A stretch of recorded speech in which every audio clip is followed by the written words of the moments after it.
अहिल्यादेवी नगरचे दक्षिण लोकसभेचे उमेदवार डॉक्टर सुजयदादा विखे पाटील यांच्या प्रचारार्थ भाजपाचे प्रदेश प्रवक्ते लक्ष्मणजी सावजी साहेब आपल्या सोबत आहे. सुदर्शन न्यूज मध्ये आपले सहर्ष स्वागत. आज आपल्या समवेत सावजी साहेब आहेत. साहेब, आज आपण नगर शहरामध्ये आलात आणि या महायुतीच्या उमेदवारा संदर्भात आपण काय सांगणार आहात?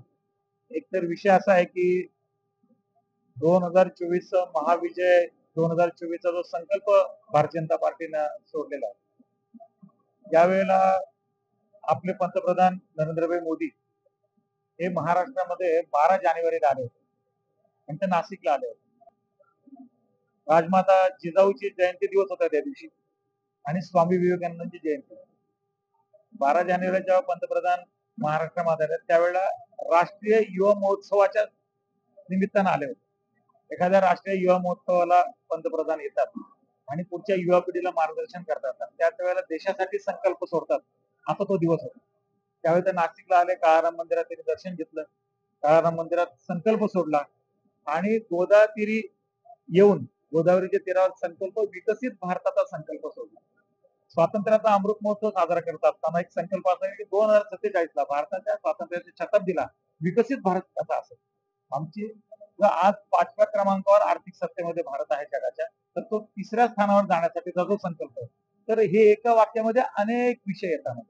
त्याच्यामध्ये याला एक आधार आहे, कारण हा संकल्प कोण पुरा करू शकतो, कोणामध्ये धमक आहे, कोण सक्षम आहे, तर नरेंद्रभाई आणि त्यांच्या नेतृत्वामध्ये असलेलं भाजपचं एनडीएचं सरकार. कारण त्याला असं गेल्या 10 वर्षाचा कामाचा आधार आहे. 2014ला ज्यावेळेला सरकार आलं त्यावेळेला पहिल्या 10 वर्षाची जी मनमोहन सिंगांची कारकीर्द होती 2004 ते 14, त्याच्यामध्ये अत्यंत निराशाजनक वातावरणात 10 वर्षाची कारकीर्द लोकचिंतेमध्ये होती. ते आर्थिक मोठे मोठे स्कॅम आणि आतंकवाद्यांचं घातलेलं थैमान, असं एक 2004 ते 14चा मनमोहन सिंगांचा कालावधी होता. आणि त्यावेळेला की नैराश्याच्या मध्ये गेलेलं सगळं देश त्यातून बाहेर काढून एका आत्मनिर्भर भारताकडे नेण्याचं जे पाऊल होतं, तर नरेंद्र मोदी साहेबांनी 2014 पासून उचललं आणि 2014 ते 19 या 5 वर्षामध्ये असा कारभार केला की 2014ला ज्यावेळेला सत्ता दिली त्यावेळेला काँग्रेस नको म्हणून भाजपला स्वीकारलं होतं, पण 2019च्या निवडणुकीत भाजप पुन्हा पाहिजेच म्हणून जनतेनं 2019 स्वीकारलं. ज्या आम्हाला 2014ला जी 17 कोटी मतं होती ती 2019च्या निवडणुकीत 23 कोटीवरती आमची मतं होती. आणि आता 2024चा जेव्हा आम्ही संकल्प करतो त्यावेळेला 10 वर्षात ज्या ज्या योजना केल्या त्या योजनामध्ये गरिबी हटावचे नारे अनेक सरकारांनी याच्या आधी इंदिरा गांधींपासून दिले. गरिबी हटावचा नारा 1971ला दिला होता, परंतु त्याची योजना काही आखलेली नव्हती. नारा देऊन कधी गरिबी हटत नाही. परंतु 2014ला सत्ता आल्यानंतर 2015ला जनधन योजना आणली. जनधन योजनेमध्ये सामान्य नागरिकाला विकासाच्या प्रक्रियेत घेण्याचा वेग उंचावला, वेग वाढला. आज 52 कोटी लोकांनी बँकेमध्ये आयुष्यात पहिल्यांदा खाती उघडली आणि सामान्य एवढे 140 कोटीच्या देशामध्ये 52 कोटी बँकेत अकाउंट उघडले जातात, ही केवढी मोठी गोष्ट होती. बरं, त्याच्यामध्ये दुसरी गोष्ट अशी की ही प्रकर्षानं का सांगायला पाहिजे आता की 52 कोटी खाते उघडताना आम्ही मुसलमानांचे खाते उघडू नका, हिंदूंचेच उघडा, ख्रिश्चनांचे उघडू नका, हिंदूंचीच उघडा, असं कधी केलं नाही. आम्ही भारताचं सार्वभौमत्व लक्षात घेऊन, भारतीय एकात्मता लक्षात घेऊन, सर्व समावेशक सबका साथ, सबका विकास, सबका विश्वास, सबका प्रयास या मंत्रानं आम्ही 10 वर्षाची कारकीर्द केली. तशी ही योजनाची प्रत्येक शेकडो योजना झाल्या, पण धर्माच्या आधारावर आम्ही योजना नाही केली. आणि आज नगरला येण्याचं कारण असं सुजय विखेंच्या निवडणुकीच्या निमित्तानं जरी आलं असलं तरी ही देशाची निवडणूक. त्याच्यामुळे देशामध्ये फिर एक बार मोदी सरकार आणि अबकी बार 400 पार हा जनतेनं केलेला नारा, हा भाजपचा नारा नाही फक्त, आणि जनतेची आवश्यकता आहे, ही भारताची आवश्यकता. कारण दुसऱ्या बाजूला जेव्हा काँग्रेस संकल्प पत्र काढतं त्यावेळेला मुस्लिमांचा लांबून चालण्यासाठी देशाची विघटन कसं होते, देशामध्ये दुही कशी मारते, त्याच्यामध्ये भांडणं कशी होती आणि पुन्हा एकदा दुसऱ्या फाळणीकडे नेण्याचं षडयंत्र जे काँग्रेसचं आहे ते त्यांच्या संकल्पपत्रात दिसतं. आणि आमच्या संकल्पपत्रात, भाजपच्या संकल्पपत्रात, सुजयदादांच्या संकल्पपत्रामध्ये हा याच्यामध्ये विकसित भारताचा संकल्प दिसतो.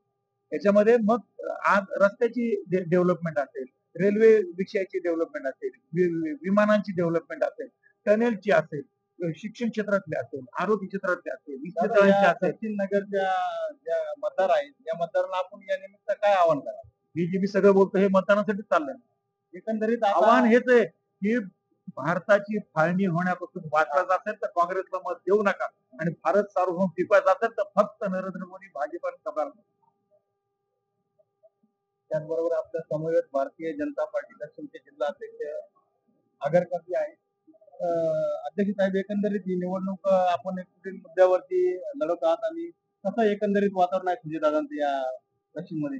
ही संपूर्ण निवडणूक ही आपण विकासाच्या मुद्द्यावर लढत आहोत आणि गेल्या 10 वर्षामध्ये आपले लोकप्रिय पंतप्रधान नरेंद्रभाई मोदी यांनी जी 10 वर्षामध्ये केलेली कार्यांची उपलब्धी आहे ती समाजापुढे नेणे, त्याचप्रमाणे नगर शहरामध्ये नगर जिल्ह्यामध्ये झालेला जो माननीय नामदार असतील, माननीय खासदार असतील यांच्या माध्यमातून झालेला जो विकास आहे त्या विकासाच्या प्रश्नावर आम्ही निवडणूक लढवणार आहोत आणि येणाऱ्या काळामध्ये या नगर जिल्ह्यामध्ये जास्तीत जास्त रोजगार निर्मितीच्या दृष्टिकोनातून मोठे प्रोजेक्ट कसे येतील, कसे आणता येतील यासाठी प्रयत्नशील आहोत आणि जो आत्मनिर्भर भारत ही जी हे जे मोदी साहेबांचं स्वप्न आहे त्या स्वप्नाला आकार देण्यासाठी जे जे काही शक्य आहे ते ते या मतदारसंघाच्या माध्यमातून आम्ही करू.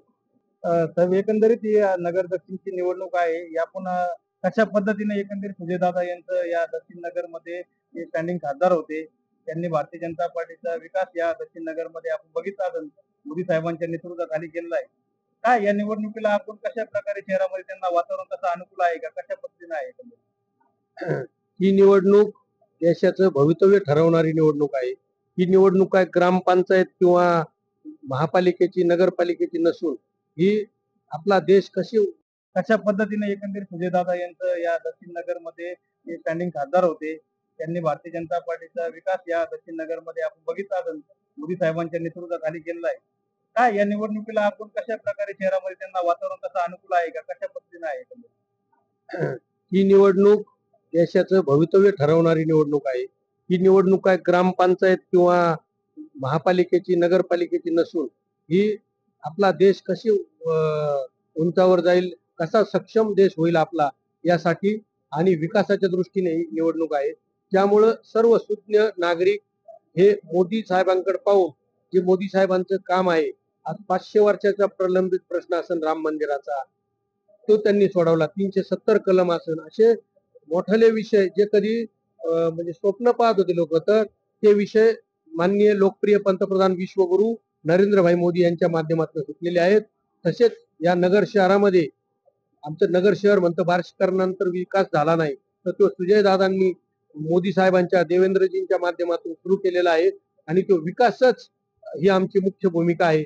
जसे आपले लक्ष्मण सावजी असतील, आमचे जिल्हाध्यक्ष ऍडव्होकेट अभय ताते असतील, आम्ही सर्व मिळून फक्त विकास आणि काम आणि ही कृती यावर विश्वास ठेवून ही निवडणूक लढत आहोत. समोरचा उमेदवार कोण काय याच्याशी काही घेणं नाही, त्यांच्या भूलतापा आहेत, त्यांचं काही विजन नाही, त्यांना नेता नाही, त्यांचा कोण काय कशात मेळ नाही, ते उघड निवडणूक लढवायची म्हणून लढवतात.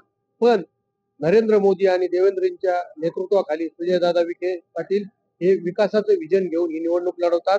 सर्व तरुण वर्ग त्यांच्या बरोबर आहे. किती हजाराच्या लाखाच्या लीडनं दादा या हजार नाही लाखांचं लीड राहणार आहे त्यांचं. मागच्या वेळेपेक्षा ह्या वेळेस जास्त लीड राहील आणि ते ह्या वेळेस त्यांनी MIDC नगरमध्ये आणलेली आहे.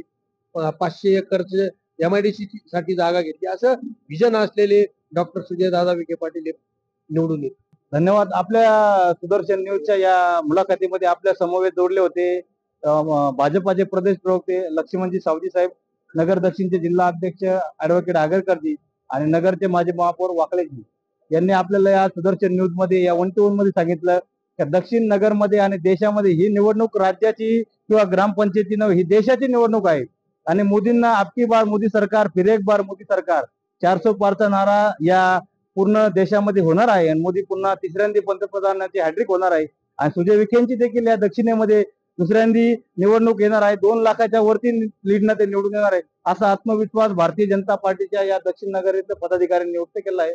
सुदर्शन न्यूज साठी दत्तात्रय केमनर, आयला देवीनगर.